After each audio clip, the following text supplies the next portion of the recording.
တခါတလေတဲ့မြန်မာနိုင်ငံသားလို့ပြောလို့ရှိရင်မျက်နှာငယ်လို့မြန်မာနိုင်ငံသားလို့မပြောဘူးဆိုပြီးကျွန်တော်ပြောကြပါတယ်အဲ့ဒါဟာအင်တာမဝင်းနေစရာကောင်းပါတယ်ကိုယ်နိုင်ငံကကိုယ်နိုင်ငံအတွက်ကိုကနေပြီးတော့မျက်နှာငယ်ရတယ်ဆိုတာမဖြစ်တဲ့ကိစ္စပါတို့ကမြန်မာနိုင်ငံကလာတယ်ဆိုတာခေါင်းပေါက်ပြီးတော့ဝင်ကြွားစွာနဲ့ပြောနိုင်တဲ့အခြေအနေရောက်အောင်အားလုံးဝိုင်းကြိုးစားဖို့လိုပါတယ်မြန်မာနိုင်ငံသားဆိုလို့ရှိရင်မြန်မာပြည်ကလာတာကိုဆိုပြီးတော့အထင်ကြီးအောင်လေးစားအောင်အဲ့လိုအခြေအနေရောက်အောင်လို့ကျမတို့အားလုံးလုပ်ပေးဖို့လိုပါတယ်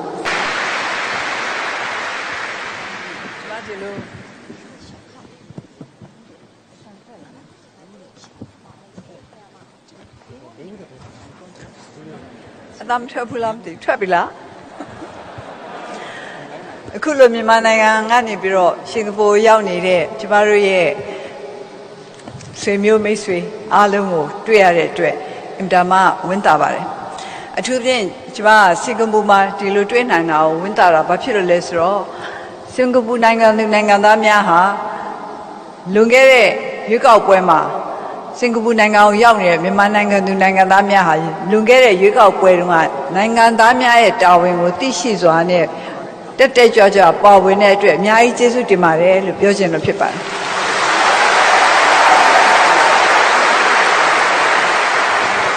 ကျမ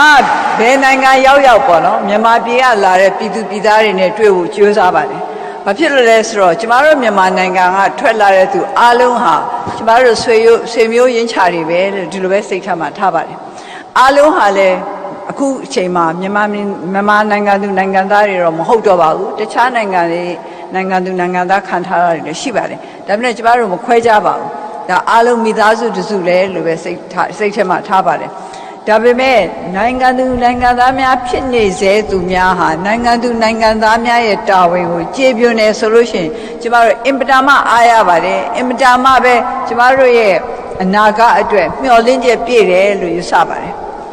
ဒါကြောင့်စင်ကာပူနိုင်ငံမှာရောက်နေတဲ့ကျမတို့နိုင်ငံသူနိုင်ငံသားများဟာရွေးကောက်ပွဲမှာဘာဖြစ်လို့ဒီလောက်တောင်မှတက်တက်ကြွကြွပါဝင်ကြတာလဲဆိုတော့ကျမအများကြီးစဉ်းစားပါတယ်တစ်ကမ္ဘာလုံးမှာရွေးကောက်ပွဲမှာပါဝင်နိုင်တဲ့နိုင်ငံသူနိုင်ငံသားများရှိပေနဲ့စင်ကာပူကရောက်နေတဲ့နိုင်ငံသူနိုင်ငံသားများလောက်စိတ်ကန်းရှိတက်တက်ကြွကြွနဲ့ပါဝင်ခဲ့တာမရှိလို့ကျမဒီမိကုံကိုမေးရတာပါ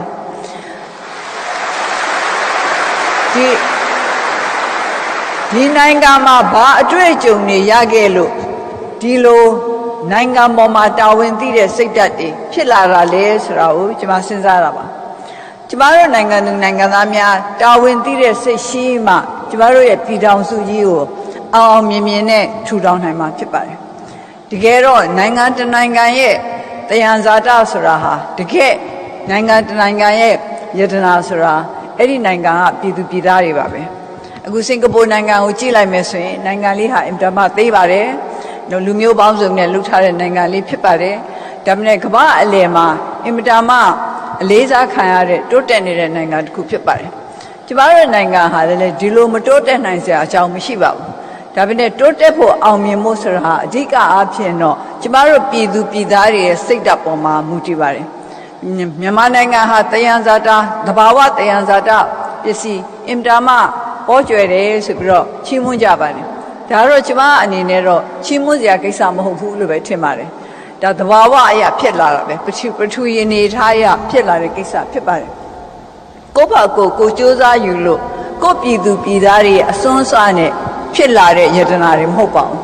ပြည်သူပြည်သားတွေနဲ့ရဲ့အစွန်းအစနဲ့ထူထောင်တဲ့တဟာဇာတယတနာပစ္စည်းများဟာဒါတကယ်တန်ဖိုးရှိတာပါဒါကြောင့်ကျမတို့ပညာရေးစနစ်ကိုအင်တာမအလေးထားတယ်ဆိုတာဒါပါပဲပညာရေးစနစ်ကနေပြီးတော့တဆင့်ကျမတို့ရဲ့ပြည်သူပြည်သားများဟာပြည်သူပြည်သားများရဲ့တာဝန်ကိုပြည့်ပြည့်ဝဝထိထိရောက်ရောက်ထမ်းဆောင်နိုင်အောင်လို့ကျမတို့ရည်ရွယ်တာဖြစ်ပါတယ်ရွေးကောက်ပွဲတုန်းကတော့ဘယ်လိုရည်ရွယ်ချက်နဲ့စင်ကာပူကကျမတို့နိုင်ငံသူနိုင်ငံသားအများစုက NLD ကိုမဲထည့်ခဲ့တယ်လို့ကျမမသိပါဘူးဒါပေမဲ့ဒီရည်ရွယ်ချက်ဟာကောင်းတဲ့ရည်ရွယ်ချက်လို့ကျမမျှော်လင့်ပါတယ်ကောင်းတဲ့ရည်ရွယ်ချက်ဆိုတာကျမဘယ်လိုဆိုလိုတာလဲဆိုတော့ကျမတို့ရဲ့ ပါတီကိုအတွက်မဟုတ်ဘဲနဲ့နိုင်ငံအတွက်မဲထည့်တယ်လို့ကျွန်မဒီလိုပဲမျှော်လင့်ပါတယ်နိုင်ငံအတွက်မဲထည့်မှလည်းကျွန်တော်တို့ဒီမိုကရေစီစနစ်ကိုလိုချင်တယ်ဆိုတာဒါကြောင့်ပါပဲကိုယ်နိုင်ငံရဲ့ကံကြမ္မာကိုကိုပါဝင်ပြီးတော့ဖန်တီးပိုင်ခွင့်ကိုပေးထားတဲ့စနစ်မှလို့ပါ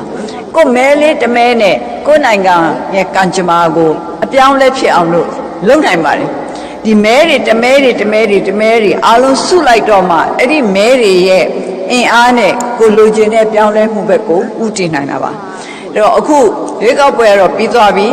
ကျမတို့ NLD ကနေပြီးတော့လဲနိုင်ငံရဲ့အစိုးရတာဝန်ကိုယူရပြီဆက်ပြီးတော့ဘာတွေဖြစ်မလဲဆိုပြီးတော့တွေးနေတဲ့သူတွေလည်းရှိမှာပေါ့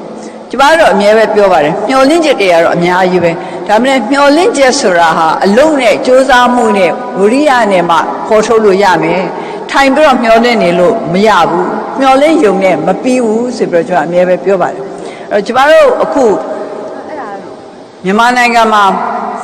ဘယ်လိုအခြေအနေရောက်နေပဲလို့ပြောရမယ်ဆိုလို့ရှိရင်ရုန်းကန်နေသေးပါပဲ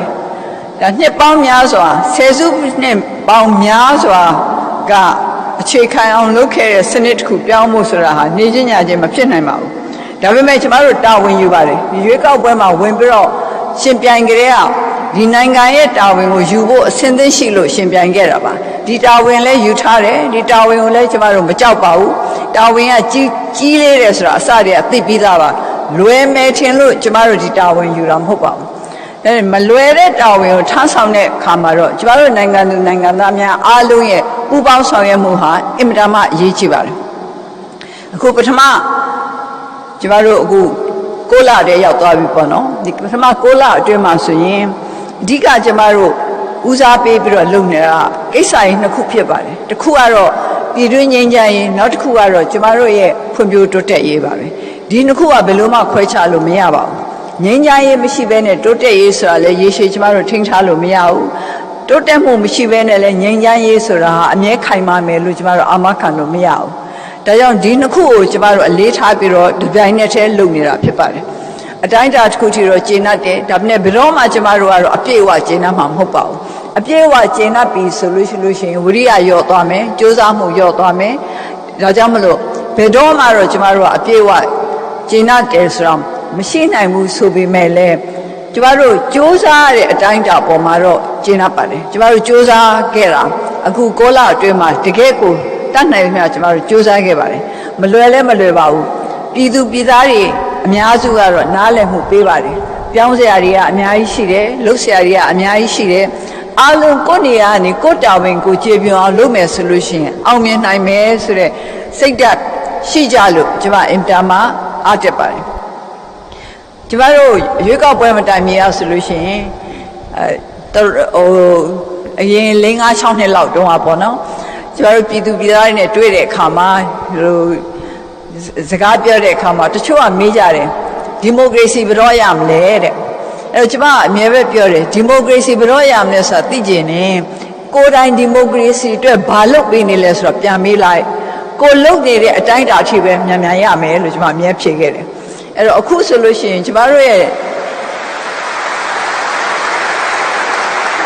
ပြည်သူပြည်သားများဟာမြန်မာနိုင်ငံဟာဘယ်လောက်မြန်ဖွံ့ဖြိုးတိုးတက်မလဲဆိုရင်လည်းကျမဒီအတိုင်းပဲဖြေမယ်ကိုပြန်မေးလိုက်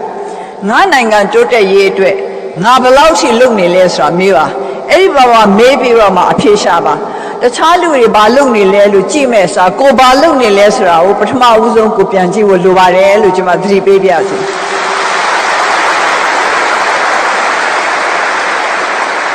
2013ကကျမစင်ကာပူရောက်တဲ့အခါတုန်းကတချို့ကျောင်းသူကျောင်းသားတွေဒီမှာစာတင်ပညာသင်နေတဲ့ပြည်နယ်သင်နေတဲ့လူငယ်တွေနဲ့တွေ့ခဲ့ပါတယ်အဲ့တော့အဲ့ဒီလူငယ်တွေကိုကျမပြောပါတယ်ဒီကရတဲ့ပညာတွေကိုကိုယ့်နိုင်ငံအတွက်ပြန်ပြီးတော့သုံးကြပါ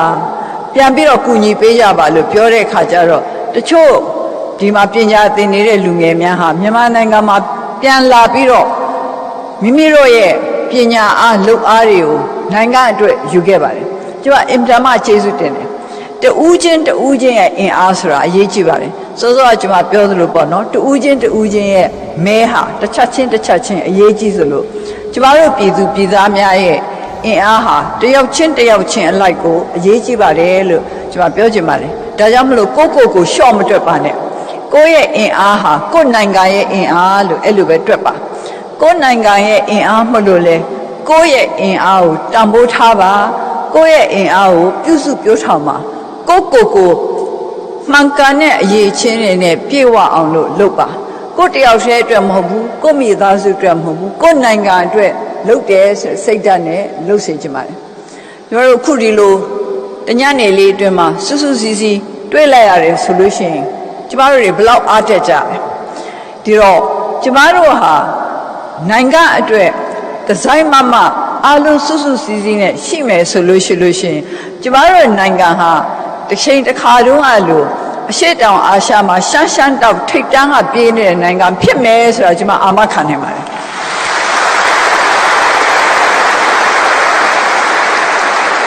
ပြည်သူတွေရဲ့အင်အားနဲ့ပဲကျွန်မတို့လုပ်လို့ရမှာပါတခြားဘယ်အင်အားကိုမှအားကိုလို့မရပါဘူးကျွန်မတို့ဒီကမ္ဘာလုံးမှာနိုင်ငံမြန်မာနိုင်ငံပေါ်မှာစေနာထားတဲ့မိတ်ဆွေတွေရှိပါတယ်မိတ်ဆွေရဲ့ပံ့ပိုးမှုကိုကျွန်မတို့အလေးထားတယ်တန်ဖိုးထားတယ်အဲ့ဒါအတွက်လည်းကျမတို့ကျေးဇူးတင်တယ်ဒါပေမဲ့ကျမတို့အဓိကအင်အားဟာကျမတို့ရဲ့ပြည်သူပြည်သားတွေပါပဲဒါကြောင့်ဒီလိုစင်ကာပူနိုင်ငံလိုနိုင်ငံမှာရောက်နေလို့ရှိရင်ကိုယ့်ရဲ့အရေးချင်းတွေကိုမြင့်တင်ဖို့အခွင့်အရေးတွေအများကြီးရပါတယ်ဒီအခွင့်အရေးတွေကိုမှန်ကန်သုံးကြပါဒီအခွင့်အရေးကိုမှန်ကန်သုံးနေဆိုတာကိုယ့်အတွက်လည်းဖြစ်တယ်ကိုယ့်နိုင်ငံလည်းဖြစ်တယ်အတ္တဟိတပရဟိတနှစ်ခုစလုံးအတွက်ဖြစ်တယ်ဒါကြောင့်မလို့ကြိုးစားကြပါကိုရတဲ့အခွင့်အရေးတွေကိုအကောင်းဆုံးဖြစ်အောင်သုံးပါနောက်ပြီးတော့လည်းမြန်မာနိုင်ငံအတွက်ဘယ်လိုဒီအရေးချင်းတွေကိုပြန်ပြီးတော့သုံးနိုင်မှာလဲဆိုတာကိုလည်းစဉ်းစားပေးကြပါသားသမီးများနဲ့ဒီမှာရောက်နေတဲ့မြန်မာမိသားစုတွေကိုတော့ကလေးတွေကိုမြန်မာနိုင်ငံကိုမမေ့ပါစေနဲ့လို့ကျွန်မအနေနဲ့တိုက်တွန်းပါစေ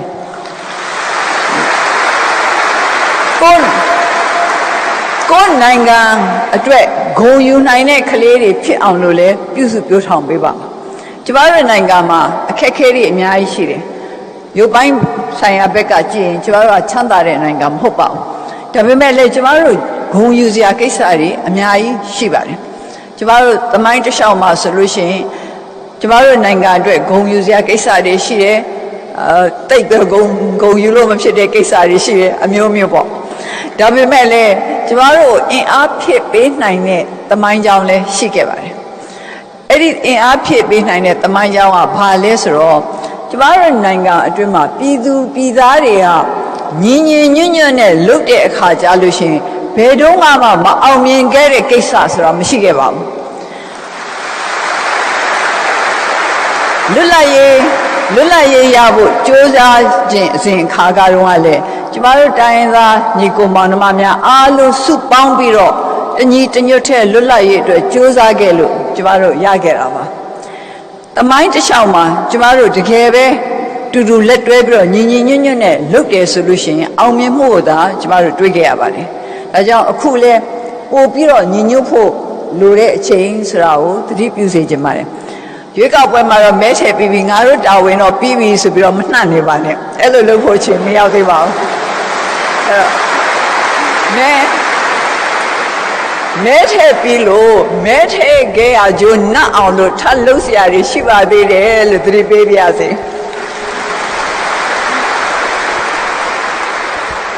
တစ်ပင်တစ်ပင်စိုက်တယ်ဆိုရင်တောင်မှအချိန်ယူရတယ်တစ်ပင်ဟာကြီးသလောက်ကိုပို့ပြီးတော့အချိန်ယူရတယ်ခဏ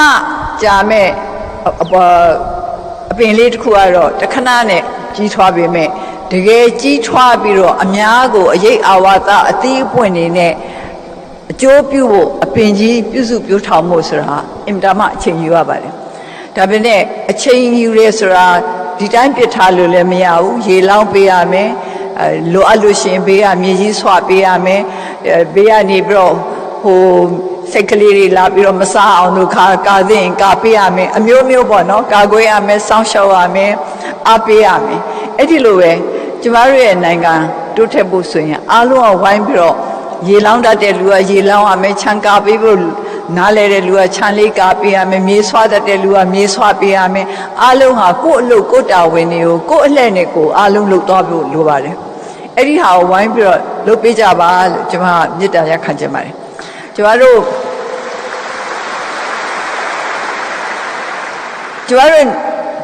မိတ်ဆွေတွေကတစ်ခါလေပြောပါတယ်ဒါအခုပြောတာမဟုတ်ဘူးပေါ့နော်အရင်ကာလတွေတော့ပြောတာတခါတလေတဲ့မြန်မာနိုင်ငံသားလို့ပြောလို့ရှိရင်မျက်နှာငယ်လို့မြန်မာနိုင်ငံသားလို့မပြောဘူးဆိုပြီးကျွန်တော်ပြောကြပါတယ်အဲ့ဒါဟာအင်တာမဝင်းနေစရာကောင်းပါတယ်ကိုယ်နိုင်ငံ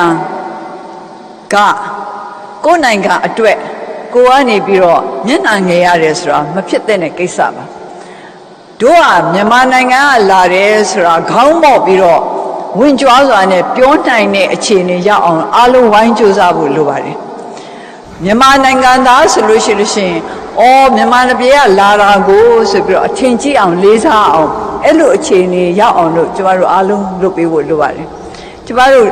တယောက်အတွက်မဟုတ်ဘူးတစုအတွက်မဟုတ်ဘူးတနိုင်ငံလုံးအတွက်ဆိုရစိတ်နဲ့လုပ်ပေးဖို့လိုပါတယ်ကျမတို့နိုင်ငံဟာတိုင်းသားလူမျိုးပေါင်းစုံနဲ့ဖွဲ့စည်းထားတဲ့နိုင်ငံမှာဒါကြောင့်ကျမတို့တိုင်းသားများအကြားမှာညီညွတ်မှုရှိဖို့နားလည်မှုရှိဖို့အပြန်အလှန်လေးစားမှုရှိဖို့ချစ်ခင်မှုရှိဖို့ဆိုတာဟာနိုင်ငံသူနိုင်ငံသားတယောက်ချင်းမှာတာဝန်ရှိပါတယ်ငါတို့ဒါနဲ့မဆိုင်ဘူးငါတို့အင်ဂျင်နီယာလုပ်နေတာပဲတိုင်းသားတွေနဲ့ဘာမှမဆိုင်ဘူးလို့ဒီလိုစိတ်ထားလို့မဖြစ်ပါဘူးအင်ဂျင်နီယာဆိုတာလဲကျမတို့ပြည်ထောင်စုသားတယောက်ပဲဆရာဝန်ဆိုတာလဲပြည်ထောင်စုသားတယောက်ပဲကျောင်းဆရာဆရာမဆိုတာလဲကျမတို့ရဲ့ပြည်ထောင်စုသားပြည်ထောင်စုသူပြည်ထောင်စုသားတွေပဲအားလုံးဝိုင်းပြီးတော့ကျမတို့နိုင်ငံဟာတကယ်ကိုအေးချမ်းနဲ့ညီညွတ်တဲ့ပြည်ထောင်စုဖြစ်ဖို့ကြိုးစားပေးဖို့လဲလိုပါတယ်ကျမတို့အနေနဲ့လဲကြိုးစားနေပါတယ်ကျမတို့ဟာငြိမ်းချမ်းရေးကိုပထမဦးဆုံးစပြီးတော့အကောင့်ထဲပေါ်ရမယ့်ကိစ္စတစ်ခုအနေနဲ့သတ်မှတ်ထားပါတယ်ရွေးကောက်ပွဲဝင်တဲ့အခါကာလတုန်းကတောင်မှဒါကျမတို့ပြောပြရပါကျမတို့ရဲ့ရည်ရွယ်ချက်တွေဟာတရားဥပဒေစိုးမိုးရေးပြည်တွင်းငြိမ်းချမ်းရေးဖွဲ့စည်းပုံအခြေခံဥပဒေပြင်ဆင်ရေးဒီမိုကရေစီအမြင့်တဲ့တွဲရေးနောက်ပြီးဖွံ့ဖြိုးတိုးတက်မှုခိုင်မာရေးပေါ့နော်ဒါတွေကိုကျမတို့ရဲ့မူဝါဒအနေနဲ့ပြည်သူပြည်သားတွေကိုချပြပြီးတော့ရွေးကောက်ပွဲမှာဝင်ခဲ့တာဖြစ်ပါတယ်ချပြသွားတဲ့အတိုင်းပဲကျမတို့ဆက်ပြီးတော့ကြိုးစားသွားပါမယ်ကြိုးစားသွားတဲ့အခါမှာလဲကျမတို့အားလုံးအတူလက်တွဲပြီးတော့ပါဝင်ကြပါလို့ကျမအနေနဲ့မေတ္တာရပ်ခံချင်ပါတယ်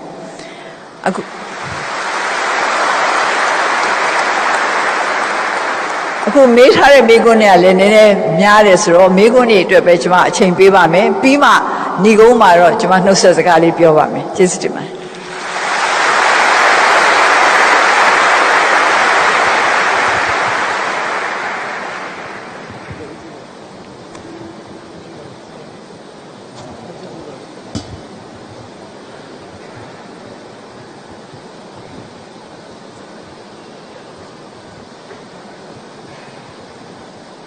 အခုလိုဩဝါဒစကားပြောကြားပေးပါတော့အမေတော်ဆန်းစုကြည်အားကျေးဇူးဥပကာရအထူးပင်တင်ရှိပါတယ်ရှင်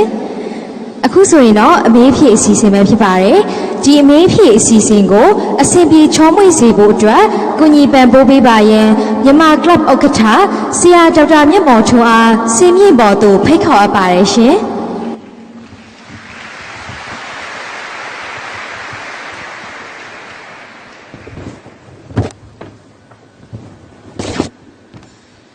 ဟုတ်ကဲ့ခင်ဗျာကျွန်တော်တို့စင်ကာပူမှာရှိတဲ့မြန်မာမိသားစုတွေကနေပြီးတော့မိကွန်းတွေကိုအွန်လိုင်းကနေဖိတ်ခေါ်ခဲ့ပါတယ်အဲဖိတ်ခေါ်လို့ရတဲ့မိကွန်းတွေကိုမှတူအားပေါင်းဆက်တာတို့လိုအပ်တယ်လို့ကျွန်တော်တို့ပြင်ဆင်ပြီးတဲ့အခါမှာအွန်လိုင်းမှာပဲကျွန်တော်တို့ဗုဒ္ဓတင်ခဲ့ပါတယ်အဲ့ထက်ကမိကွန်း၄ခုကအမေတင်ဆုံးဆိုပြီးတော့ဗုဒ္ဓရတဲ့အတွက်အဲ့ထက်ကနေပြီးတော့မိကွန်း၄ခုကိုကျွန်တော်တို့မေးခွင့်ပြုပါခင်ဗျာနံပါတ်1မိကွန်းအနေနဲ့အခုလက်ရှိမှာတက်ငယ်မရိမှုတွေတိတ်ကိုများပြားနေပါတယ်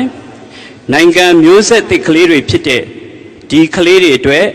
လုံခြုံစိတ်ချမှုနဲ့ဒီမှုတွေအတွက်ဘယ်လိုများစီစဉ်ထားတာတွေသို့မဟုတ်ရှေ့လုပ်ငန်းစဉ်များကိုသိကျင်ပါတယ်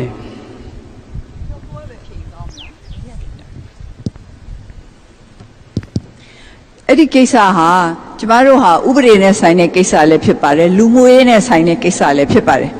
ဒါတစ်ဖက်ကဥပဒေအရဆိုလို့ရှိရင်ဒီလိုအမှုတွေအတွက်ဘယ်လိုပုံစံနဲ့ဥပဒေအရအေးယူရမလဲဆိုတာနောက်ဆုံးကျတော့ဒါလွှတ်တော်ကဆုံးဖြတ်ရမှာပါဒါပေမဲ့ဒါလူမှုရေးကိစ္စတစ်ခုလည်းဖြစ်ပါတယ်ဘာကြောင့်ဒီလိုတက်ငယ်တွေကိုဗရင်းကြီးတဲ့အပြုတဲ့မှုတွေဘာလို့ဒီလောက်များနေတာလဲကျမတို့ရဲ့လူမှုအတိုင်းဝိုင်းမှာဘာအားနည်းချက်တွေရှိလဲဆိုတော့ကျမတို့ပြန်ပြီးတော့ကြည့်ဖို့လိုပါတယ်ဒါဟာမိသားစုစနစ်နဲ့ဆိုင်လားကလေးတွေကိုတည်ချာမဆောင်ရှောက်တာနဲ့ဆိုင်လားပတ်ဝန်းကျင်က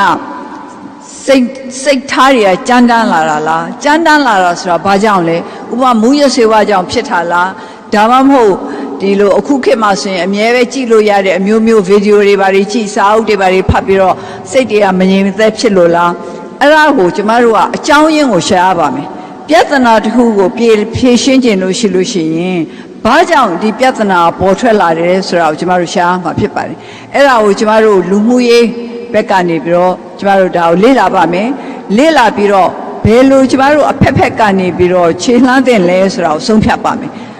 ဥပဒေတွေထုတ်ယုံနဲ့မလုံလောက်ပါဘူးဥပဒေအရာအရေးယူတာတတ်ပါဒါနဲ့တွေမပြီးပါဘူးတကယ်ကျမတို့လောက်အောင်မှာဒီလိုကိစ္စတွေအမြင့်ကိုကျမတို့ကနေပြီးတော့အမြင့်ကနေကိုပြီးတော့လှန်ပလိုက်ရမှာဖြစ်ပါတယ်ဘာကြောင့်ဒီလိုဖြစ်တာလဲမဖြစ်အောင်ဘယ်လိုလုပ်ရမလဲအားလုံးမှာလည်းတာဝန်ရှိတယ်ဆိုတာကိုကျွန်မစောစောကပြောသလိုပေါ့ဘာကိစ္စပဲဖြစ်ဖြစ်နိုင်ငံတနိုင်ငံမှာအောင်မြင်အောင်လုပ်လို့ရှိရင်အားလုံးမှာတာဝန်ရှိပါတယ်ပတ်ဝန်းကျင်မှာတာဝန်ရှိပါတယ်ရပ်ရွာမှာတာဝန်ရှိပါတယ်မိဘတွေမှာတာဝန်ရှိပါတယ်ကလေးတွေကမိဘတွေဘယ်ရောက်နေလဲဒီလိုဖြစ်တဲ့အခါမိဘတွေကအလုပ်လုပ်နေရလို့လားဒါဆိုရင်စီးပွားရေးနဲ့ဆိုင်တယ်ပေါ့မိဘနှစ်ယောက်စလုံးအလုပ်လုပ်မှစားနိုင်တောက်နိုင်တဲ့အခြေအနေရှိလို့လားဒီတော့မိဘတွေကအလုပ်လုပ်နေတဲ့အခါကျရင်သားသမီးတွေကိုဘယ်လိုထားပခဲ့လဲပတ်ဝန်းကျင်ဝိုင်းပြီးတော့မဆောင်ရှောက်ပေးဘူးလားမိဘတွေရောသူတို့သားသမီးတွေလုံခြုံအောင်လို့အစီအစဉ်တွေမလုပ်နိုင်ဘူးလားဘာကြောင့်မလုပ်နိုင်လဲမလုပ်နိုင်လို့ဆိုလို့ရှိရင်အစိုးရကဘယ်လိုပုံစံနဲ့ဖြည့်ဆည်းပြီးတော့ကူညီပေးရမယ်ကလေးထိန်းဖို့ကလေးထိန်းဌာနတို့စသဖြင့်ပေါ့နော်ဒီလိုနေရာတွေပို့ပြီးတော့လိုလို့လား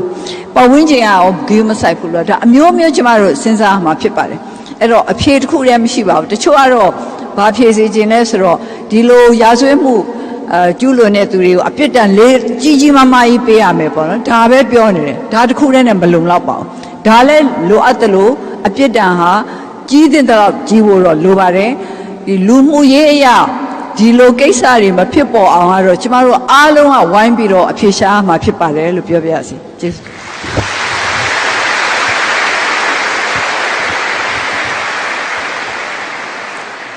အမေစုခင်ဗျာမိခွန်းနံပါတ်2အနေနဲ့အမေစုဦးဆောင်တဲ့21ရာစုပင်လုံညီလာခံကြီးစတင်ဆောင်ရွက်ချိန်မှာပြည်သူအလုံးမျှော်လင့်ချက်ရောင်ကြီးတန်းပြီးဟုအားတက်ခဲ့ကြပါတယ်အခုချိန်မှာတော့မြန်မာပြည်မြောက်ပိုင်းတွင်တိုက်ပွဲများပြင်းပြင်းထန်ထန်ဖြစ်ပွားလာရပါတယ်တိုင်းရင်းသားများကရောတပ်မတော်ကပါငြိမ်းချမ်းရေးလိုချင်တယ်လို့ထင်ပါတယ်တိုင်းရင်းသားများငြိမ်းချမ်းရေးယူပြီးပါကသူတို့ရဲ့ဘဝအာမခံချက်ရှိအောင်အစိုးရအနေနဲ့ဘလို့အစီအစဉ်များဆွဲထားပါသလဲဤတိုက်ပွဲများကြောင့်ရော21ရာစုပင်လုံညီလာခံကြီးကိုထိခိုက်နိုင်ပါသလားဒီတိုက်ပွဲတွေဟာကျမတို့နိုင်ငံမှာဖြစ်နေတာကြားလှပါပြီအဲ့ဒီတိုက်ပွဲဖြစ်တိုင်းကြောက်နေလို့ရှိရင်ကျမတို့အစတွေကစပြီးတော့21ပင်လုံကိုလှုပ်မှာမဟုတ်ပါဘူးကျမတို့အနေနဲ့ဒီလိုတိုက်ပွဲတွေဖြစ်လို့ကို21ပင်လုံလိုညီလာခံကြီးဘလောက်လိုအပ်လဲဆိုတာကိုရှင်းလင်းမြင်ရမှာဖြစ်ပါတယ်ဒါကြောင့်ကျမတို့ထပ်ပြီးတော့စူးစမ်းမယ်ပို့ပြီးတော့စူးစမ်းမယ်ကျမတို့အခြေခံအားဖြင့်တော့ဒီလိုအချင်းချင်းကြားမှာတိုက်ပွဲတွေမကျေနပ်မှုတွေမယုံကြည်မှုတွေဖြစ်ပွားနေတာဟာကျမတို့သမိုင်းမှာအချင်းချင်းကြားနားလည်မှုမယူနိုင်လို့ပါပဲနားလည်မှုမရှိဘဲနဲ့ဘယ်လို့မှငြိမ်းချမ်းရေးရနိုင်မှာမဟုတ်ပါဘူးဒီဟာအတွက်ကျမတို့ကြိုးစားရမှာဖြစ်ပါတယ်တာမန်ပြည်သူပြည်သားတွေကတော့ဘယ်တိုင်းရင်းသားအုပ်စုကပဲမဆိုအေးဆေးဆေးပဲနေကြတယ်ငြိမ်းချမ်းရေးပဲသူတို့လိုချင်တယ်ဒါကတော့ဘယ်မှသွားကြည့်သိပါလိမ့်မယ်ဒါပေမဲ့တချို့ကနေပြီးတချို့ကငြိမ်းချမ်းရေးလိုချင်တဲ့စိတ်ဓာတ်တဲ့တန်တရားတွေကပို့ပြီးတော့ကြီးနေတဲ့အခါကျတော့ငြိမ်းချမ်းရေးကိုမယူရဲတာလို့ပဲကျွန်မပြောချင်ပါတယ်အဲ့တော့ငြိမ်းချမ်းရေးရအောင်လုပ်ဖို့ဆိုတာကျွန်မညီလာခံတော့လည်းပြောခဲ့ဒီငြိမ်းချမ်းရေးနဲ့ပတ်သက်လို့ကျွန်မမိန့်ခွန်းတစ်ခုထဲမှာထည့်ပြီးပြောခဲ့ပါတယ်တကယ်ပဲ စေတနာလည်းရှိတယ်ပညာလည်းရှိတယ်တတ္တိလည်းရှိတယ်ဆိုငြိမ်းချမ်းရေးကိုရအောင်ကိုယူမှာပဲငြိမ်းချမ်းရေးကိုရအောင်မယူလို့ရှိရင်စေတနာနည်းနေလို့လားပညာနည်းနေလို့လားတတ္တိနည်းနေလို့လားပဲကျွန်တော်တို့ပေးရမယ်ပြီးတော့စေတနာနည်းနေလို့ရှိရင်ကျမတို့အနေနဲ့စေတနာပိုပြပြီးတော့စေတနာပွားအောင်လို့လုပ်ရမယ်ပညာနည်းနေလို့ရှိရင်ပညာဆိုကျမအတန်းပညာပြောတာမဟုတ်ပါဘူးเนาะစင်ကြင်တုံတရားပေါ့ကိုယ့်ရဲ့အတိုင်းဝိုင်းတဲ့ကိုယ့်ရဲ့နိုင်ငံအတွက်တကယ်ဘာဟာလိုအပ်တယ်လဲဘာဟာကျမတို့နိုင်ငံအတွက်ကောင်းလဲဆိုတဲ့ပညာကိုပြန်ပွားအောင်လို့ကျမတို့လုပ်ရမယ်တတ္တိနည်းနေတယ်ဆိုရင်တော့ပြည်သူပြည်သားတွေကဝိုင်းပြီးတော့တတ္တိဈေးလေးထိုးပေးကြပါလို့ကျမအနေနဲ့မေတ္တာရက်ခံပါတယ်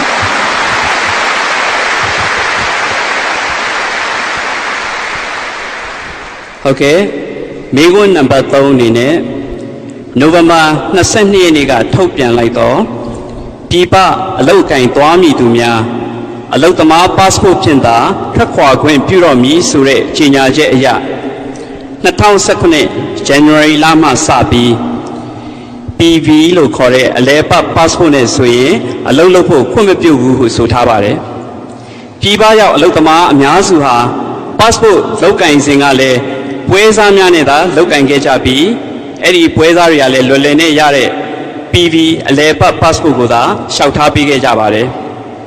သက်ဆိုင်ရာကုမ္ပဏီရောက်တဲ့အခါမှာလဲ passport စာအုပ်ကိုအနှံပြီးလောက်ကင်ကြရတဲ့အတွက်ကို passport ဟာ PV လား PJ လားဆိုတာတောင်မသိကြပါတန်ရုံးမှာတွားရောက်ပြင်ဆင်ရအောင်လဲအခွင့်အရေးမရှိကြပါအခွင့်အရေးရလို့မြန်မာပြည်ကိုပြန်ကြတဲ့အခါမှာလဲလဲလှယ်ရကောင်းမှမသိပဲဒီစာအုပ်နဲ့ပဲပြန်ထွက်လာပြီးလေစိမ့်မှတာဝန်ကျသူတချို့ရဲ့လက်စားမှုများပါဖြစ်ပေါ်လာနိုင်ပါတယ်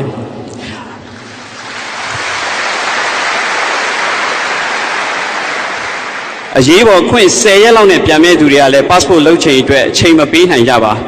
ထို့ကြောင့်လက်ရှိ passport အမျိုးမျိုးဖြင့်အလုပ်လုပ်နေကြသောအလုပ်သမားများ၏လက်ရှိအခြေအနေမှစိုးရိမ်ကြောင့်ကြမှုကင်းအောင်စီစဉ်ပေးနိုင်ပါမည်လားဟုလေးစားစွာမေးမြန်းလိုပါတယ်ခင်ဗျာဒီကိစ္စကိုအပိုင်း၃ပိုင်းခွဲပြီးတော့ဆွေးနွေးကြပါတယ်ကျမတို့ဒီခုနကပဲမလာခင်မှာတန်ယုံကတာမကြီးနေရောကျမတို့ရဲ့မြန်မာပြည်ကရောက်လာတဲ့အဖွဲ့နဲ့ရောဒါကိုဆွေးနွေးပါတယ်ဒီကေဆိုတော့ကျမတို့အခြေအနေတွေကိုကောင်းကောင်းမွန်မွန်ခါခါနနနားမလဲကြလို့စိုးရိမ်နေကြတာပါအခုပြောထားပြီးပါပြီအခုလက်ရှိကင်ထားတဲ့ passport တွေတက်တန်းကုန်တဲ့အထိဆက်ပြီးတော့ကင်လို့ရပါတယ်ဒါဘာမှပြဿနာမရှိပါဘူးနောက်တစ်ခုကလည်းအဲ့ဒီပေါ်မှာအခြေအနေပေါ်မှာအခြေခံပြီးတော့လာစားခြင်းလို့လေစိတ်မှာပြဿနာရှာတဲ့သူတွေကိုလည်းတေးသေးချာချာတိတိကျကျပြဿနာရှာလို့ရှိရင်ဘယ်လိုဖြစ်မလဲဆိုတာအသိပေးလိုက်ပါမယ်ဒီကိစ္စ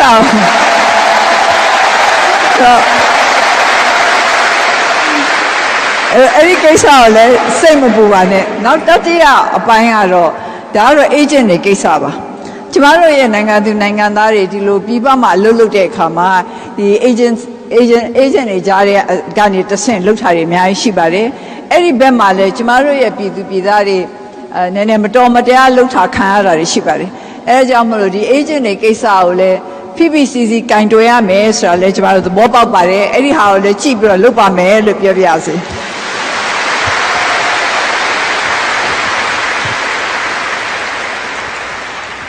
ဟုတ်ကဲ့ online ပုံတင်နဲ့ရယူထားတဲ့နောက်ဆုံးမေးခွန်းဖြစ်တဲ့နံပါတ်4ပါအမေစု၏အုပ်ချုပ်မှုလက်ထက်တွင်ပြောင်းလဲတိုးတက်မှုများတိတိတသာချက်ချင်းမဖြစ်နိုင်သည်ကိုနားလည်သဘောပေါက်ရဲ့ကြားသိနေရသောသတင်းများအရဌာနဆိုင်ရာများတွင်လူတွေအစားထိုးမပြောင်းလဲနိုင်သလိုသူတို့၏မူတွေကရခိုင်အစိုးရလက်ထက်တိုင်ဖြစ်နေကြဆဲဖြစ်ပါသည်ဥပမာအဖြစ်ဝန်ကြီးဌာနကိုဆက်သွယ်လာသောအဖွဲ့အစည်းများပြည်သူများအားဌာနမှလူကြီးများကတာဝန်ယူဖြည့်ရှင်းမပေးနိုင်ပဲအထက်ကိုတင်ပြထားပါသည်ဆောင်ရွက်နေဆဲဖြစ်ပါသည်ဟူသောတုံ့ပြန်မှုမျိုးကိုသာကြားသိနေရပါသည်ထိုဖြစ်စဉ်များကိုသိရှိပါသလားမြည်တို့မြည်ပုံစီမံဆောင်ရွက်မည်ကိုအကျဉ်းချုပ်ရှင်းပြစေလိုပါသည်ခမညာအဲ့တော့ဒီလိုကြံ့ကြာတဲ့ကိစ္စပေါ့နော်အထက်ကိုတင်ပြရမယ့်ကိစ္စဆိုတာဒီခါလေးလေးကျမတို့စဉ်းစားပါတယ်ဒါလက်လူချင်းတို့ပြောတာလား ဒါမဟုတ်ဒါစဉ်းစားရတယ်လေအထက်ကိုတင်ပြထားပါတယ်အခုတည်းအခုတော့မပြီးသေးပါဘူးလူကြီးကိုမေးပါမယ်ဆိုတော့နည်းနည်းလက်ထိုးစေခြင်းလို့ပြောတဲ့ဟာမျိုးလားတကယ်ပဲအထက်ကနေပြီးတော့လုတ်ပိုင်ဝင်မပေးဘဲနဲ့မလုတ်ရဲလို့လားဒီဒါမှမဟုတ်ပြင်းလို့မလုတ်ပေးတာလားဆိုတာအဲ့ဒါကိုကျွန်တော်တို့စဉ်းစားရပါတယ်စဉ်းစားတဲ့အခါမှာဒီလက်ပလက်ယူနဲ့ကိစ္စနဲ့ပတ်သက်လို့တော့ကျမတို့အခုဆိုရတက်တန်းဟာ6လတာပဲရှိတယ်ဆိုပေမဲ့ကြာဆင်းသွားတယ်လို့ကျမပြောရဲပါတယ်ကျမအများပြည်သူရဲ့ကျမအများပြည်သူဘက်ကကြားရတဲ့စကားကဘာလဲဆိုတော့ဝင်ကြီးတွေကတော့လက်မစားတော့ဘူးတဲ့ဒါပေမဲ့တချို့အောက်ကလူတွေကလုံတုံးမယ်လို့ပြောတာတော့ဖြစ်ပါတယ်ဒါတော့ကျမတို့ကတော့အခုဒီအောက်ကအရာရှိတွေကနေပြီးတော့လက်ပေးလက်ယူလုပ်လို့ရှိလို့ရှိရင်တိုင်ကြားဖို့ဆိုပြီးတော့ကျမတို့တယ်လီဖုန်းနံပါတ်တွေအီးမေးလ်လိပ်စာတွေပါတယ်ကျမတို့တင်ထားပါတယ် online မှာတိုင်နိုင်ပါတယ်အဲ့တော့တိုင်မို့လဲလိုပါတယ်ဒါကိုယ့်ရဲ့တာဝန်ကိုသိတာနော်ဝင်းကြီးတွေကလာမစားဘူးဆိုပြီးနေဝင်းကြီးတွေကလည်းဝိဇ္ဇာတွေတော့မဟုတ်ဘူးအောက်ကဘယ်လိုလာစားနေလဲဆိုအားလုံးတော့သိမှာမဟုတ်ဘူးတင်ပြမှာပဲသိမှာတိုင်မှာပဲသိမှာအဲ့တော့ကျမပြောချင်တာတတိရှိနဲ့တိုင်မှာကိုကနေပြီးတော့မလွဲတာလို့ဒါဟုတ်အရင်လို့ဆိုပြီးတော့ပေါ့နော်နည်းနည်းလေးလာလေးထိုးလိုက်တယ်ဆိုရင်ကိုမှလည်းအပြစ်ရှိရတော့အမှန်ပဲဒါပေမဲ့ဘုံဝင်လင်းလင်းပြောပါကျွန်တော်တော့မြန်မြန်ရကျင်တာနဲ့အဲ့လောက်တော့ပေးလိုက်ရပါတယ်ဘယ်သူအိုဆိုလို့ရှင်တော့ရေးယူပေးပါမယ်ဟုတ်ဒီတော့မတိုင်ရဲဘူးဆိုလို့ရှင်ကျမတို့ဘယ်လိုလုပ်ကူညီမလဲဒါတော့တတိလေးကတော့ရှိရမယ်ကျမတို့တတ်နိုင်သမျှလုပ်ပေးမယ်ဒါပေမဲ့အားလုံးဘာဖြစ်နေလဲဆိုတာတော့တစ်ချိန်တည်းမြင်နိုင်မှုဆိုတာတော့ဒါလက်တွေ့ကြမဖြစ်နိုင်ပါဘူးမဖြစ်ကုန်မဖြစ်နိုင်ပါဘူးကျမတို့စူးစမ်းပါမယ်ဒီလိုအချက်ကအရာရှိတွေရှိရမကြသေးလို့ဆိုတဲ့ကိစ္စနဲ့ပတ်သက်လို့လေကျမတို့တတ်နိုင်သမျှမြန်မြန်ဆန်ဆန်ပြီးနိုင်မှုအတွက်လုပ်နေပါတယ်နောက်တချို့ကိစ္စတွေမှာအဆင့်3-4-5ဆင့်အစားတခါတည်းအခုခေတ်သိပြီးတော့သဘောကျနေတဲ့စကားဆိုလို့ရှိရင် one stop shop ပေါ့နော်အဲ့လိုပုံစံမျိုးနဲ့အလုပ်တွေကိုပြီးနိုင်သမျှပြီးဖို့လည်းကျမတို့စူးစမ်းနေပါတယ်နောက်ပြီးတော့ဘိုးကအထက်ကနေပြီးတော့ဆုံးဖြတ်ပိုင်ခွင့်အထက်ကသာဆုံးဖြတ်ပိုင်ခွင့်ရှိတယ်လို့သတ်မှတ်ထားတဲ့ကိစ္စတွေလည်းကျမတို့ဖြေလျှော့နေပါတယ်အဲ့တော့နောက်ကြလို့ရှိရင်တော့မြန်မြန်ဆန်ဆန်ပို့ပြီးတော့မြန်မြန်ဆန်ဆန်ပြီးမယ်လို့ကျမမျှော်လင့်ပါတယ်မြန်မြန်ဆန်ဆန်မပြီးလို့ရှိရင်တိုင်းကိုတိုင်းမှာကျမရုံးကိုတိုင်းလို့ရပါတယ် online မှာကြည့်လိုက်လို့ရှိရင်တယ်လီဖုန်းနံပါတ်တွေနဲ့ email တွေပေးထားပါတယ်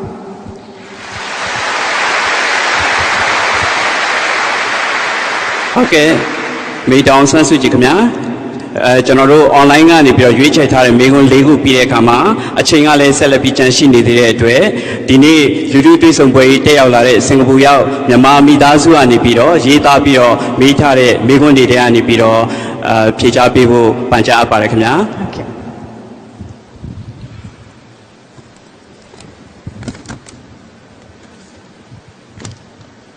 ဒါမတရား1 2 3 4မိကုန်းက4ခုတောင်မှာ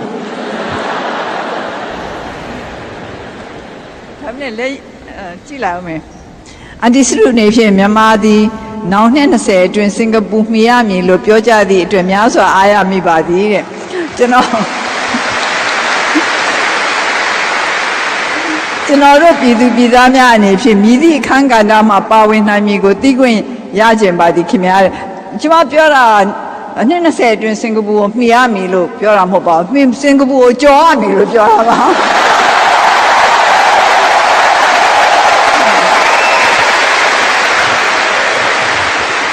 မြည်သည့်ကဏ္ဍမှာပါဝင်နိုင်ပြီလဲဆိုတာကဏ္ဍတိုင်းမှာပါဝင်နိုင်ပါတယ်စိုးစိုးကကျွန်မပြောသလိုပဲပြည်သူပြည်သားများအားလုံးတဦးချင်းဟာတန်ဖိုးရှိပါတယ်ခုနပြောသလိုပေါ့ဒီအဂရိလိုက်စားမှုတွေရှိတာကိုရဲတင်းတင်းနဲ့တိုင်နေဆိုတာလဲဒါရဲ့ကိုတာဝန်ကြေတာပဲဒါလည်းကျမတို့ရဲ့တိုးတက်ရေးအတွက်ဝိုင်းဝန်းပြီးတော့ကူညီနေတာပဲကိုသင်တဲ့ပညာကိုတကယ်ကိုကောင်းကောင်းမွန်မွန်ပိုင်နိုင်သင်လို့ရအောင်လို့စ조사နေတဲ့ကျောင်းသူကျောင်းသားတွေဟာလေတကန်းသားကနေပြီးတော့ပါဝင်နေတာပဲကဏ္ဍတိုင်းမှာပြည်သူပြည်သားတွေပါဝင်မှကျမတို့အနှစ်20အတွင်းလှုပ်ချင်တာလှုပ်လို့ရမှာဖြစ်ပါတယ်တရားဥပဒေစိုးမိုးမှုအတွက်လက်ရှိရေးတပ်ဖွဲ့ကိုအများအဆင့်မြင့်တင်ဖို့အစီအစဉ်ရှိမရှိသိလိုပါသည်ခင်ဗျအများဆိုတာမှအခုကိုလုပ်နေပါပြီလို့ပြောပြစေ There's no secret that Singapore is the second largest investor in Myanmar. But what is the source of money coming from China and Singapore are different. I think what it means is that what is the difference between money coming from Singapore and money coming from China? Well, we hope that whatever money comes in from wherever in the world, it's all legal and above board, and that it will add to the development of our country. So it doesn't depend on who the investor is, but how they invest, whether they invest in a way that will be beneficial to both countries concerned. And we are inviting countries from all over the world to invest in Myanmar and invest in a way that will be profitable for both the investors and for the people of our country.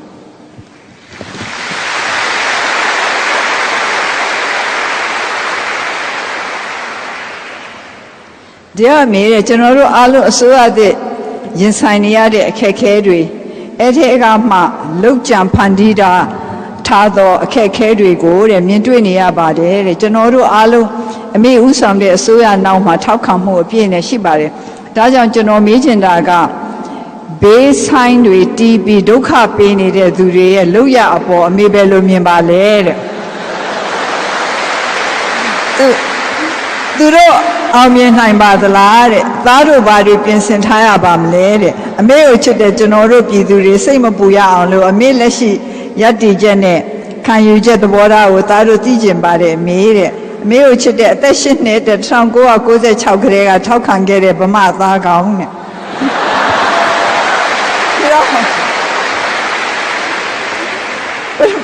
ပထမအဆုံးအနေနဲ့ဘေးဆိုင်နေတီးတယ်ဆိုတာတိတာကိုကဒါအကူကြီးတစ်ခုပဲဒါတော့ဘေးဆိုင်နေတီးနေလို့ရှင်ကိုဆိုင်နေတဲ့ကိုပြန်တီးလိုက်ပေါ့မန်ကန်နဲ့နောက်ဆုံးကျတော့နားမယောင်မှုပါပဲဘယ်သူကဘာဆိုင်မဲ့တီးကျမတို့ပြည်သူပြည်သားတွေနားမယောင်လို့ရှိလို့ရှင်ကျမတို့နားညိရတာရှိမယ်တခြားပြဿနာတော့မရှိပါဘူးလို့ပြောပြရစီ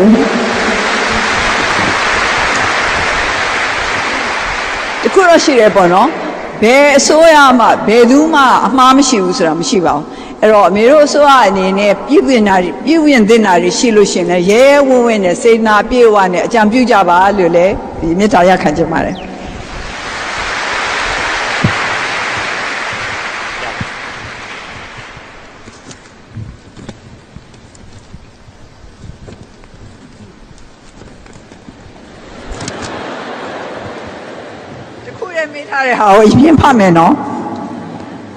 First of all, thanks for being our leader, so proud of it, we admire so much. You have written that it is important to establish a routine and follow it straightly. How could you discipline yourself to maintain consistency of practice every day? Well,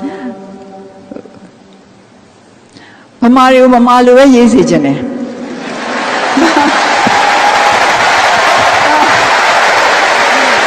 Dilawa Mamario Mamalu Yezi Jene Sra. Mama changing Mamalu Bioya Ma Ayare.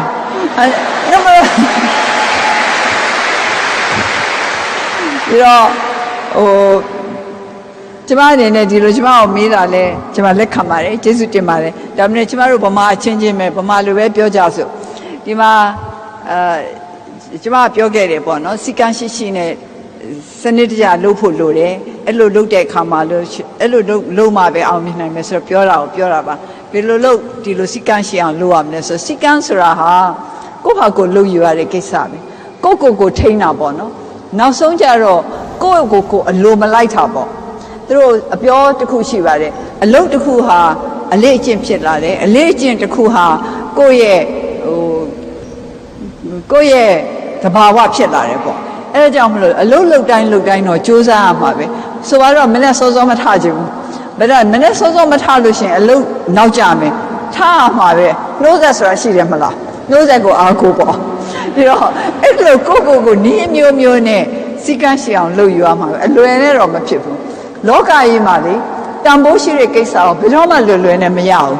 ဒါပေမဲ့ကိုလည်းယုံကြည်မှုရှိရမယ်တချို့ကနေဆိုလို့ရှိရင် စိတ်လျှော့တာတိတ်မြန်တာပဲငါမလုံနိုင်ပါဘူးဒီဟာကြီးကလည်းခက်လိုက်တာဆိုတော့အဲ့ဒါကိုစိတ်မလျှော့အောင်ကျမခဏပေါ့နော်ဆရာတော်ဖရာကြီးတပါးရဲ့ဩဘာဒကိုကျမမျှဝေလေးရှိပါတယ်ဝိရိယဆိုတာ၄ဆင့်ရှိတယ်တဲ့ပထမအဆင့်ကအလုပ်တစ်ခုကိုလုပ်မယ်ဆိုတော့ဆုံးဖြတ်တာဒါအနေဆုံးအဆင့်ဝိရိယဒုတိယအဆင့်ကဆုံးဖြတ်ချက်အတိုင်းဒီအလုပ်ကိုစလုပ်တာဒါဒုတိယအဆင့်တတိယအဆင့်ကတော့ခက်ခဲပြီမဲ့လည်းဆက်ပြီးတော့လုပ်တာသရုပ်ထအဆင့်ကတော့ရှုံးနိမ့်မှုနဲ့ရင်ဆိုင်ရရင်တောင်မှလက်မမြောက်ဖ ೇನೆ နောက်တစ်ခါထပ်ပြီးတော့ကြိုးစားတာတဲ့အဲ့ဒါဝိရိယပါပဲ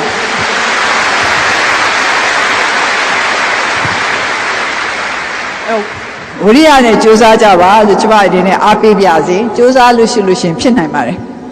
မြန်မာနိုင်ငံမှာစီကမဲ့အမှိုက်ပြစ်နေကြတဲ့သူတွေကိုတဲ့ဓာငွေအချုပ်အပြစ်မပေးပါနဲ့တဲ့ဓာငွေမဆောင်နိုင်လို့အချုပ်ခံရင်နိုင်ငံတော်အကျွေးထားအကျွေးစားမှာတဲ့ဆန်ကုန်နဲ့ကျွေးထားမှာဆန်ကုန်နဲ့တဲ့အလုပ်လဲပိုရှုပ်ပါတယ်တဲ့စင်ကာပူကကျိန်လုံးကောင်းကောင်းတစ်ချောင်းယူသွားပြီကျိန်တာနေချင်းတွင်အပြစ်ပေးတင်ပါကြောင်းအကြံပေးလိုပါတယ်တဲ့ကျမသဘောမတူဘူးနော်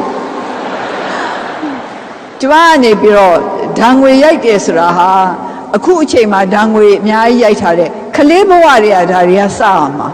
ကျမတို့ငယ်ငယ်တုန်းကကျောင်းမှာဆိုရင်အမိုက်ပိတ်ခွင့်မရှိအပြစ်ခွင့်မရှိဘူးအမိုက်ပြစ်လို့ရှိရင်အမိုက်ချင်းနေရှိတယ်အမိုက်ချင်းထဲမှာမပြစ်ဖ ೇನೆ ကျောင်းဝင်းထဲမှာပြစ်လို့ရှိရင်ငါးပြားဓာငွေဆောင်ရတယ်ငါးပြားဆိုတော့အခုခေတ်ကကလေးတွေကဘာမှမသိဘူးငယ်ငယ်တုန်းကကျမတို့ငယ်ငယ်တုန်းကဆိုငါးပြားနဲ့ဆိုလို့ရှိရင်ဇီးတစ်ထုတ်ဝယ်စားလို့ရတယ်အဲ့တော့ဒါမုံဘိုးပဲဒီမုံဘိုးကို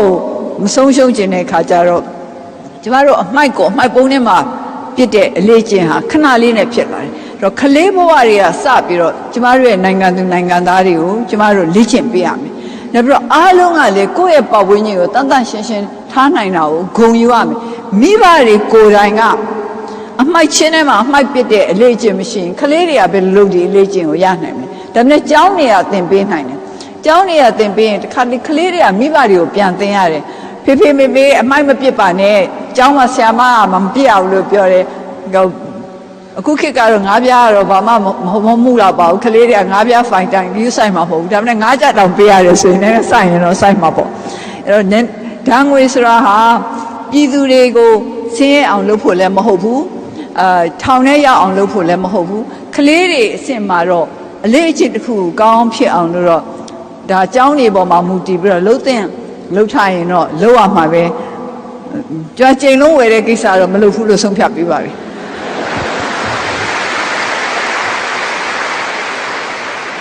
skill level တွေအောက်ခြေပြန်လက်သမားအလုပ်တွေကအစဒီတဲ့ပို့ပြီးတော့မွေးထုတ်ပေးဖို့အစိုးရအနေနဲ့ပြည်တွင်းလုပ်ငန်းရှင်ကြီးများအောင် policy တစ်ခုသတ်မှတ်၍တွန်းတိုက်လုပ်စီချင်ပါတယ်ဒါမှမဟုတ်အရေးအသွေးကောင်းပြီးဈေးပေါ်တဲ့တရုတ်အလုပ်သမားတွေဒီထက်ရောက်လာဖို့မြင်နေပါတယ်တဲ့အဲ့တော့ကျမတို့အနေနဲ့တော့ဒါအခုတည်းကစပြီးတော့ဒီဟာကျမတို့မူတစ်ခုအနေနဲ့လုပ်နေပါတယ်ကျမတို့နိုင်ငံမှာရင်းနှီးမြှုပ်နှံတဲ့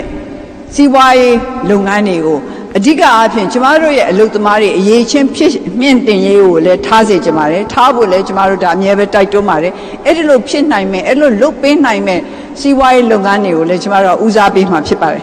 နောက်ပြီးတော့လည်းကျမတို့ရဲ့အလုပ်သမားတွေကိုဘယ်စီမံကိန်းမှာပါအရေးချင်းမြင့်တင်တဲ့အစီအစဉ်တွေကိုတတ်နိုင်မြတ်ထည့်သွားပြီးတော့လုပ်မှာပါဒါကြောင့်မလို့ပယံသမားဟာဆိုလို့ရှိရင်ပယံသမားအဆင့်ကနေပြီးတော့ဓာတ်တဲ့ပို့ပြီးတော့ကျွမ်းကျင်တဲ့အဆင့်ကိုတက်နိုင်အောင်လို့အလုပ်လုပ်ရင်းနဲ့ကျမတို့ပံ့ပိုးထားဖို့လဲကျမတို့အလုပ်ခွင်အတွင်းမှာစ조사သလိုပညာရေးစနစ်ဘက်မှာလည်းအသက်မွေးဝင်းပညာကျောင်းတွေထူထောင်ခြင်းအပြင်နောက်ပြီးတော့ကျောင်းပြင်ပပညာတွေရှာနိုင်ခြင်းအပြင်ဒီလိုနည်းအမျိုးမျိုးနဲ့လုပ်ဖို့စ조사နေပါတယ်လို့ပြောပြစီ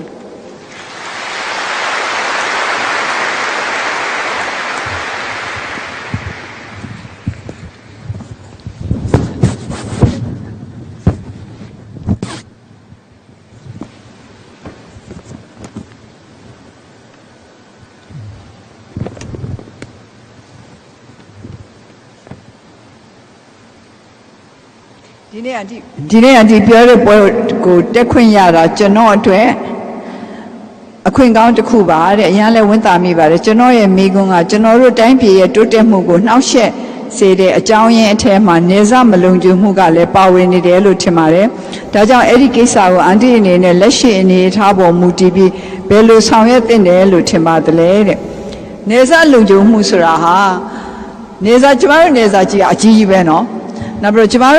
တို့နေစားထိတွေ့နေတဲ့နိုင်ငံတွေကလည်းများတယ်အဲ့တော့နေစားလုံခြုံမှုအတွက်ဆိုတာကျမတို့အဖက်ဖက်ကစ조사ရပါတယ်အဖက်ဖက်ကစ조사ရတဲ့အထက်မှာရုပ်ပိုင်းဆိုင်ရာဘက်ကလည်းစ조사ရတယ်ရုပ်ပိုင်းဆိုင်ရာဆိုတော့ဥပမာအဖြစ်ဆိုလို့ရှိရင်တချို့နေစားအပိုင်းမှာကျမတို့ဆိုတော့ခြံစည်းရိုးတွေခတ်ထားတာရှိတယ်သို့တော်လည်းခြံစည်းရိုးတွေကမြင့်တဲ့တော့မမြင့်နာတွေရှိတယ်ဒါပို့ပြီးတော့မြင့်မယ်ဆိုလို့ရှိရင်ဒါငွေရေးကြေးကိစ္စပဲဒါပေမဲ့ကျမတို့နိုင်ငံရဲ့လုံခြုံရေးနဲ့ပတ်သက်လို့ဆိုလို့ရှိရင်တော့လိုအပ်တဲ့ငွေကိုကျမတို့ရှားကိုရှားရမယ်မဟုတ်တာတွေအတွက်တော့ကျမတို့ငွေမရှာဘူးဒါပေမဲ့နိုင်ငံရဲ့လုံခြုံရေးအတွက်ပြည်သူရဲ့လုံခြုံရေးအတွက်တော့ကျမတို့လှုပ်တဲ့လှုပ်ထိုက်တဲ့ကိစ္စတွေလုံနိုင်အောင်လို့ဗန္ဒာရေးဘက်ကရောအရေးချင်းဘက်ကရောကျမတို့တတ်နိုင်သမျှဦးစားပေးပြီးတော့လှုပ်သွားမှာဖြစ်ပါတယ်နေစားလုံခြုံရေးဆိုတာဟာကျမတို့ရဲ့နိုင်ငံရဲ့တည်ငြိမ်မှုနဲ့လည်းဆိုင်တယ်ကျမတို့နိုင်ငံရဲ့စီးပွားရေးနဲ့လည်းဆိုင်တယ်ဒီလေကြနေစားမလုံလို့တရားမဝင်ကုန်သွယ်နေတဲ့ကိစ္စတွေဟာကျမတို့နိုင်ငံအတွက်အများကြီးဆုံးရှုံးမှုတွေဖြစ်စေပါတယ်အဲ့တော့အားလုံးကလည်းဒါဝိုင်းပြီးတော့ကူညီရမယ်အခုနေစားလုံခြုံရေးအတွက်ဘာလုပ်နေတယ်လို့မေးတဲ့ပုံကိုယ်တွေကိုယ်တိုင်ကဒီတရားမဝင်နေစားမှာကုသရောင်းဝယ်ရေးလုပ်နေတယ်ဆိုရင်တော့ဒါမမှန်ဘူးနော်လူတိုင်းဟာကိုယ့်အတွက်လည်းကိုယ်တာဝန်ယူပါကိုယ့်ရဲ့အတိုင်းဝိုင်းကိုလည်းအားပေးပါတရားမဝင်တဲ့ကိစ္စတွေမလုပ်ပါနဲ့ဒါဟာနိုင်ငံနစ်နာစေပါတယ်အားလုံးကနေပြီးတော့စီကန်းရှိနဲ့တရားမဝင်တဲ့ကုန်သွယ်မှုတရားမဝင်တဲ့ဖြတ်ကျော်မှုတွေမလုပ်ဘူးဆိုလို့ရှိရင်ကျမတို့နေဆက်လုံခြုံရေး90%ပြဿနာအလိုလိုပျောက်သွားမှာပါကျန်တဲ့90%ကတော့ဒီလိုရုပ်ပိုင်းဆိုင်ရာလုံခြုံအောင်လို့ရှိတိုက်တဲ့အဟံတာပစ္စည်းတွေပါရှိအောင်လို့လိုဟာမှာတော့ဒါကတော့အစိုးရရဲ့တာဝန်ဖြစ်ပါတယ်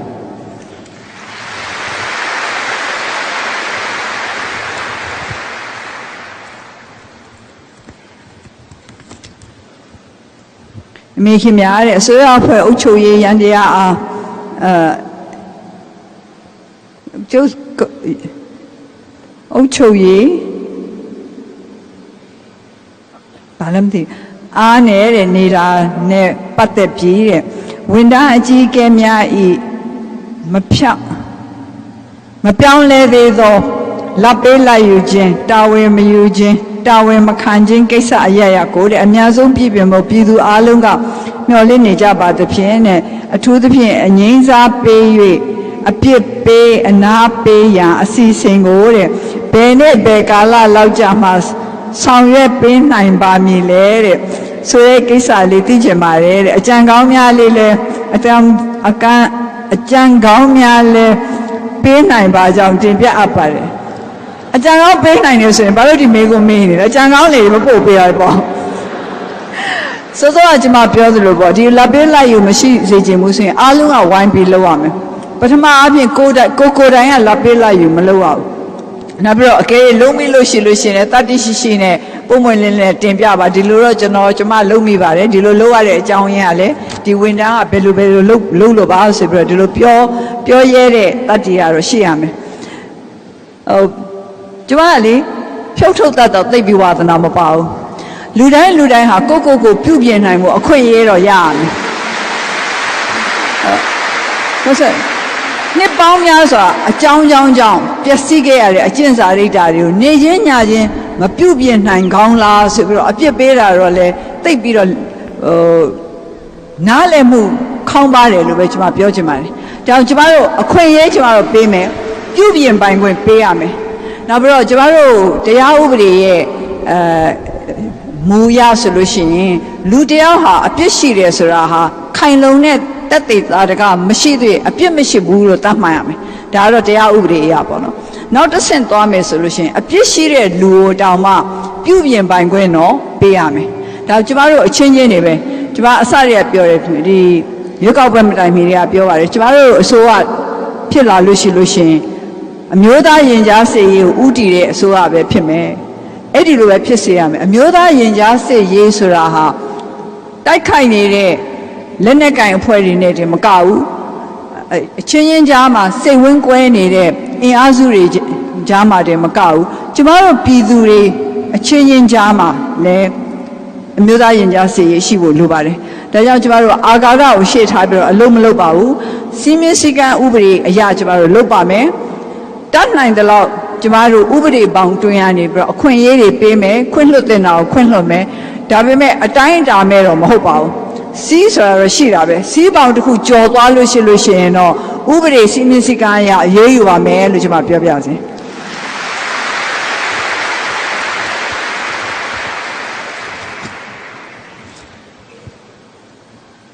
အစိုးရကပြည်နာတော်တင်လှုပ်ရမဟုတ်ဖဲမိမိဖာသာဘွဲ့လွန်ကျောင်းတက်၍ပညာသင်လာသူများအားအစိုးရ University များတွင်သင်တော်ရာနေရာမှာခန့်ထားရန်အစီအစဉ်ရှိမရှိသိလိုပါသည်တဲ့မိမိသင်ယူလာသောဘာသာဆိုင်ရာဗဟုသုတများကိုမိမိနိုင်ငံမှာကျောင်းသားများပြန်လဲသင်ကြားပေးလိုပါသည်တဲ့ဒါတွေနဲ့ပတ်သက်လို့ကျမတို့နောက်ပညာရေးဥပဒေထဲမှာဆိုလို့ရှိရင်တက္ကသိုလ်တွေကိုမိမိတို့ရဲ့ဗြိဉ္ဉ်စာတမ်းတွေအရလွတ်လွတ်လပ်လပ်ဆရာမတွေငှားရမ်းဖို့စသဖြင့်အဲ့ဒီလိုအခွင့်အရေးတွေပေးမှာဖြစ်ပါတယ်အဲ့တော့နောက်ဆိုလို့ရှိရင်ဒီလိုတက္ကသိုလ်တွေကကိုကြိုက်တဲ့ပုံကိုယ်တွေကိုကိုခန့်ပိုင်ခွင့်သူတို့ရဲ့ဗြိဉ္ဉ်အရပေါ့နော်ခန့်ပိုင်ခွင့်ရှိလာမှာပါပညာတော်သင်နိုင်ငံသားမှာနိုင်ငံခြားမှာပညာတော်သင်ခဲ့ရတဲ့လူတွေဟာတက္ကသိုလ်မှာလုပ်ဖို့မလိုပါဘူးတခြားလုပ်ရတဲ့နေရာတွေလည်းအများကြီးရှိပါတယ်ကျမတို့နိုင်ငံရဲ့ဖွံ့ဖြိုးတိုးတက်မှုကိုနည်းအမျိုးမျိုးနဲ့ပံ့ပိုးလို့ရပါတယ်ဒီခုနကပြောတဲ့တက္ကသိုလ်တွေမှာပြန်ပြီးသင်ဖို့ကိစ္စဆိုတာလေဒီကျမတို့ရဲ့ပညာရေးဆိုင်ရာဥပဒေအရဒီလိုအခွင့်အလမ်းနေရလဲမကြခင်ပေါ်လာမှာဖြစ်ပါတယ်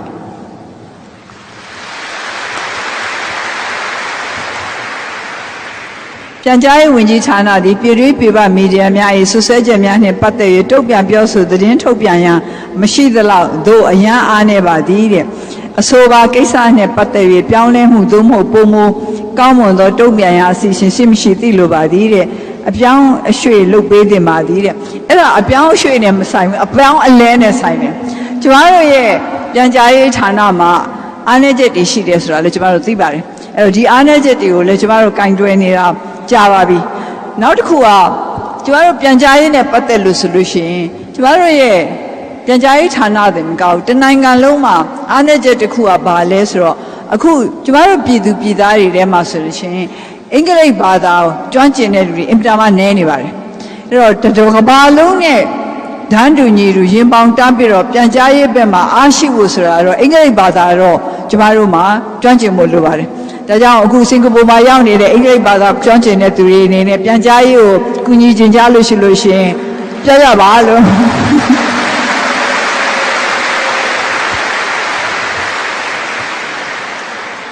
အစိုးရဌာနများတွင်စွမ်းဆောင်ရည်နှင့်ပညာရေးပုံမမြင်များ၍ကိုယ်စိတ်နှစ်ပါးအပြည့်အဝရင်းနှီးမြှုပ်နှံလုပ်ကိုင်နေသူများလူမှန်နေရာမှယာတူးမှရောက်ရှိနိုင်ရေးမှာတိုင်းပြည်တိုးတက်မှုလျင်မှန်နိုင်ရေးအတွက်မရှိမဖြစ်လိုအပ်ပါသည်တဲ့တို့ဖြစ်ပါ၍ထိုကဲ့သို့နေရာမှယာတူးမှချထားပေးနိုင်ရေးအားနိုင်ငံတော်၏တိုင်မှပုဂ္ဂိုလ်မှအမှန်တကယ်ထိရောက်စွာကြီးကြပ်ဆောင်ရွက်ပေးစေလိုပါသည်တဲ့ကြိုးစားနေပါတယ်ဒါပေမဲ့လူတိုင်းကဘယ်လောက်အရေးချင်းရှိလဲဆိုတော့ချက်ချင်းဆုံးဖြတ်ဖို့တော့ခက်ပါတယ်တခါတလေကျမတို့ရွေးတဲ့လူတွေကကျမတို့မျှော်လင့်တာတဲ့တော်သလိုတခါတလေလဲကျမတို့မျှော်လင့်တာလောက်မတော်တာလည်းရှိပါတယ်ဒါပေမဲ့ဒါဆိုတာဟာကြာဖုံးထားလို့မရပါဘူးအရေးချင်းဆိုတာရှိရင်လည်းပေါ်လာပါပဲမရှိရင်လည်းပေါ်လာတာပါပဲအဲကြောင့်မို့လူမနေရာမှလုပ်ဖို့ဆိုတာနံပါတ်1အားဖြင့်ဒီအဂရိလိုက်စားမှုကင်းဖို့ပေါ့နော်အဂရိလိုက်စားမှုကင်းဖို့ဆိုတာကျမငွေရေးကြေးကိုပြောတာမဟုတ်ပါဘူးစန္ဒဒေါသဘေယမောဟစန္ဒအရာမလို့ရဘူးလောဘအရာမလို့ရဘူးဒေါသအရာမလို့ရဘူးဘေယအရာမလို့ရဘူးစန္ဒအရာမလို့ရဘူးဆိုတာကိုယ်နဲ့နီးစပ်တဲ့လူတွေကိုခင်မင်းတဲ့လူတွေကိုလိုလားတဲ့လူတွေကိုအခွင့်အရေးမပေးရဘူးအဲ့ဒီလိုပေးလို့ရှိရင်လည်းဒါအဂရိတရားပဲအဲ့ဒီလိုလုပ်လို့ရှိရင်လူမှန်နေရာမှာဖြစ်ဖို့ခဲရင်ပါလိမ့်မယ်ဒေါသဆိုတာကိုမကြိုက်တဲ့လူတွေကိုကနေပြီးတော့မုန်းတီးတဲ့လူတွေကို မတရားသဖြင့်နေရာမပေးတာတို့ဖိနှိပ်တာတို့ပြဿနာရှာတာတို့ဒါလည်းအဂိတရားပဲအဲ့တော့အဲ့ဒီဟာမျိုးလုံးမယ်ဆိုလို့ရှိရင်လည်းလူမှန်နေရာမှရောက်ဖို့ခက်ပါလိမ့်မယ်ဘာဖြစ်လို့လဲဆိုတော့ကိုမကြိုက်တဲ့လူတော့တော်မှန်းသိလို့ကိုကမကြိုက်လို့ဆိုပြီးတော့နေရာမပေးတာမျိုးဟာဖြစ်နိုင်ပါတယ်ဘုရားကတော့ကြောက်လို့ပေါ့နော်ကြောက်လို့ဆိုတာတော့အခုကျမတို့အစိုးရခင်မှာကြောက်နေလို့ရှင်ကြောက်တယ်လို့တုံးတာပဲလို့ပဲကျမပြောရမှာပဲကြောက်စရာမလိုပါဘူးကိုဟာကိုမမှန်မှုလို့ထင်လို့ရှိရင်မလုံနဲ့မှန်တယ်ထင်လို့ရှိရင်လုံဥပဒေပေါင်းတွင်ကလှုပ်ထားဆိုရင်ကျမတို့ဘာမှအရေးယူစရာမရှိပါဘူးဒီတော့နေရာပေးတာမှလည်းဒီလိုပါပဲကိုကတကယ်ပဲတော်တယ်ထင်လို့ပေးတာဆိုလို့ရှိရင်ဥပဒေနဲ့ကိုက်ညီရင်စီမင်းစည်းကမ်းနဲ့ကိုက်ညီရင်ဌာနဆိုင်ရာစီမင်းစည်းကမ်းပြောတာပါဒါဆိုလို့ရှိရင်လုပ်ပိုင်ခွင့်ရှိပါတယ်နောက်မောဟဆိုတာတော့မတိတတ်ခြင်းပေါ့နော်ဒါကျမတို့ဟိုလော်ကီအမြင်နဲ့ပြောမယ်ဆိုရင်ကိုကနေပြီးတော့ဒီလူတွေအကြောင်းကိုဂဂနနာမသိလို့ဒီနေရာအကြောင်းကိုဂဂနာနာမသိလို့မှားပြီးတော့ပေးတာလည်းဖြစ်နိုင်မယ်ဒါကတော့ခါတလေလဲဒါကတော့ခွင့်လွှတ်နိုင်တဲ့ကိစ္စပါကျမတို့ကိုယ်တိုင်ကိုအားလုံးကိုကျမတို့နေရာပေးတဲ့လူအားလုံးကိုဘယ်လိုနေမလဲဆိုတာမသိနိုင်ပါဘူးတချို့တွေကလေနေရာမရခင်တော့ကောင်းပြီကောင်းပြီနေရာလက်ရအောင်တခါရဇာတိပြတော့တာပဲဟုတ်ညာကျမတို့လည်းသင်ယူရမှာပါဘယ်လိုစိုးစိုးစီးစီးရဒီလူဟာဘယ်လိုအတွင်းစိတ်ရှိပါလိမ့်ဆိုတာသိဖို့ဆိုတာတော်တော်မှသင်ယူခက်တဲ့ပညာဖြစ်ပါတယ်အချိန်ကစီသွားပြီဟုတ်ကဲ့မေခင်ဗျာအချိန်ခဏလေးနဲ့ကုန်သွားသလိုပဲအဲကျမဒီလိုအချိန်တိုလေးနဲ့တွေ့လာရတဲ့အတွက်ကျေနပ်မှုရှိတယ်လို့ပို့ပြီးတော့ကြာမတွေ့လာရတဲ့အတွက်တော့စိတ်မကောင်းပါဘူးဘယ်လိုပဲပြောကျမတို့ဟာမျက်နှာချင်းဆိုင်တွေ့ရသည်ပဲဖြစ်စေမတွေ့ရသည်ပဲဖြစ်စေကျမတို့အားလုံးနှလုံးသားတွေဟာဆက်နွယ်မှုရှိနေတယ်ကျမတို့အားလုံးဟာကျမတို့ရဲ့နိုင်ငံပေါ်မှာထားတဲ့မေတ္တာစေတနာအရာနီးစပ်နေတယ်ဆိုလို့ရှိရင်ဘယ်နှစ်ပဲကြာဘယ်လောက်ပဲဝေးကျမတို့ဟာအမြဲတူရှိပါမယ်လို့ပြောရင်းနဲ့ဒီကုန်းချုပ်ပါတယ်ကျေးဇူးတင်ပါတယ်